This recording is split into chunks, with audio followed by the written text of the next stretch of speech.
My dear students, good morning to all of you. As I started yesterday my new topic of grammar series, that is direct to indirect speech, or we call them narration or reported speech. So my lesson number 1 is completed. Studied that, take out the handouts, very critically analyze the handouts, you will understand that. So today, it is lesson number 2. But lesson number 2 is divided into 2 episodes. So today you are getting episode 1. What we learned in the lesson 1, there we learned that the cases of the pronouns, because nominative case, objective case, possessive case, reflexive case, in the lesson 1, the entire narration or reported speech revolves to that table of the pronoun. Then in the lesson 1, we also studied that how to change the cases while transforming the direct speech into indirect speech. So that was the how to change the cases. And in lesson 2, you are getting how to change the reporting verb and reported speech and tense while transforming the direct speech into indirect speech. As I told you that there are 6 parts in each narration sentence or direct speech sentence. So the second part is reporting verb. So we have got 3 tenses: present tense, future tense and past tense. So whenever reporting verb, that is part number 2 of the narration sentence, when in the reporting verb, these words are given, they are to be changed into this. Say, to, tell, says, to, tells, has have said, has have said to, has have told, will shall say to, will shall tell.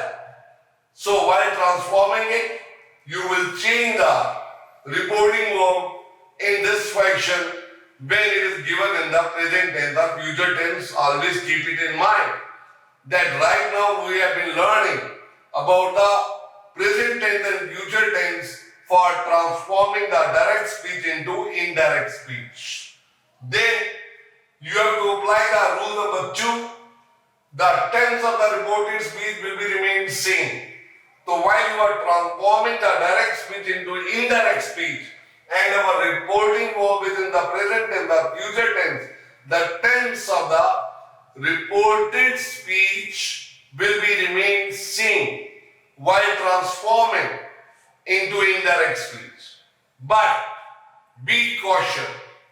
Subject-verb agreement is to be maintained, that while you are maintaining the tense as it is, so you have to take care that whatever the cases are being changed, with that case, what kind of verb will appear. That I will explain you in an example as well, nothing to worry.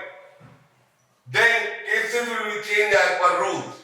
In my first lesson I taught you, while transforming the direct speech into indirect speech, the cases are to be changed. That is, when in the reported speech the first person given, they are to be changed according to the subject of the reporting verb.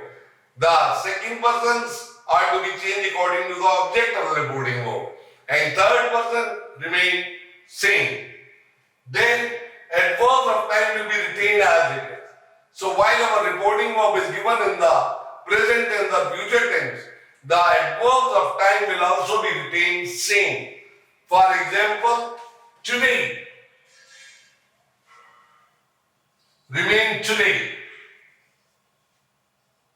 Now, remain now. Hence, remain hence. So, they will not be changed. Why? Because the reporting verb is in the present tense or future tense.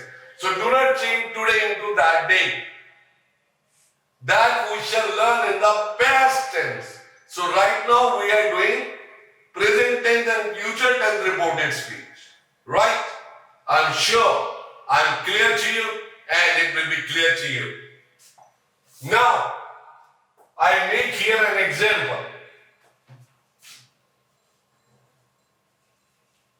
Radha says to me,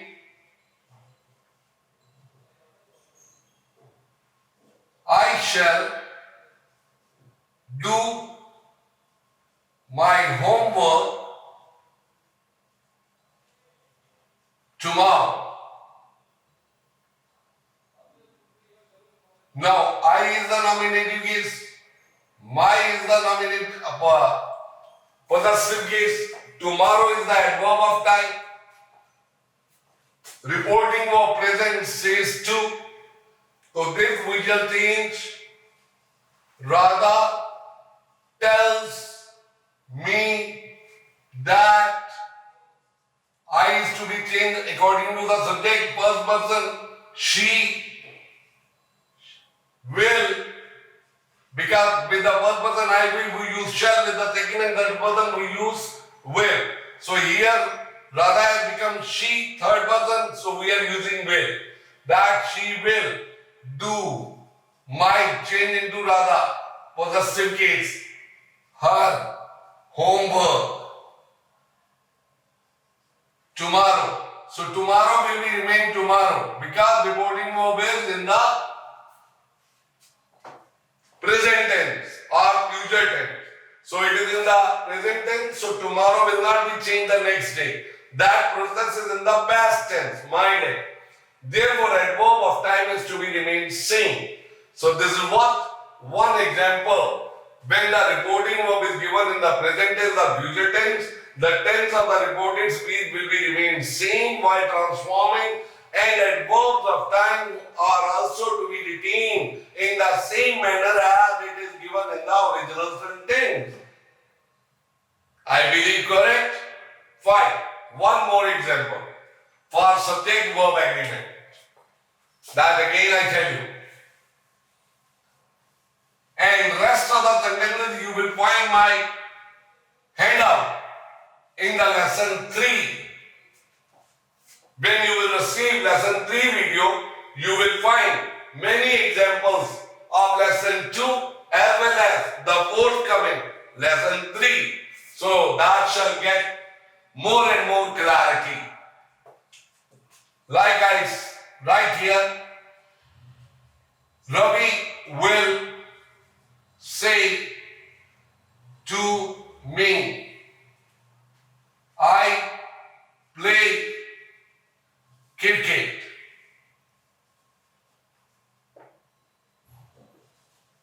Ravi will tell me that I is to be changed Ravi. So it will come he. It is present indefinite. I play. Because I के साथ first form आती है present indefinite tense में. Now here the subject has been changed from I to he as first person changed to Ravi. Ravi is male, so he. But tense will be same because our reporting verb is in the future tense. He plays cricket. तो हमने यहाँ पर subject verb agreement maintain कर दिया. I के साथ play और he के साथ plays. So that is what we call it subject verb agreement. So in this way, I just repeat the whole thing so that you must take the second take of it and the entire matter will be clear. So now I summarize it. So we are on lesson 2 of the direct to indirect speech, and the reporting verb is given in the present and the future tense. While transforming the direct speech into indirect speech, the tense of the reported speech will be kept intact. Subject-verb agreement is to be maintained, very mandatory, very essential. Adverbs of time will be remain same because reporting verb is in the present and the future tense. So this way you have to transform the direct into indirect speech while the reporting verb in the present and the future tense. So we have got 3 tenses: present tense, future tense, past tense. So future tense and present tense of the narration, that is transformation of sentences of the direct speech into indirect speech, that concludes here.